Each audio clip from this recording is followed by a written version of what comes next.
Crime કે criminal ગમે તેટલો સ્માર્ટ હોય પણ કાયદાના હાથ લાંબા હોય છે.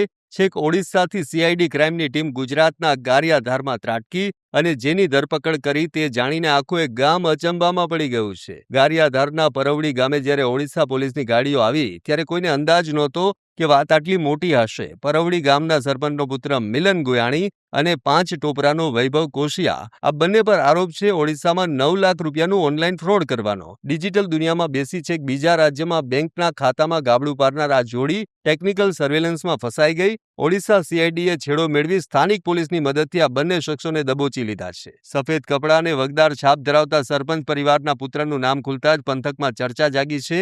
હાલ તો આંકડો 9 લાખનો છે, પણ પોલીસ પૂછપરછમાં કોઈક મોટું આંતરરાજ્ય નેટવર્ક બહાર આવે તેવી શક્યતા છે. હવે આ સાયબર ખેલાડીઓને ઓડિશાના મહેમાન બનવું પડશે. ત્યારે યાદ રાખજો, સાયબર ક્રાઇમ કરીને દુનિયાના કોઈ પણ ખૂણે છુપાઈ જવાય. પોલીસ હવે સરહદો ઓળંગીને પણ પકડવાની ક્ષમતા રાખે છે.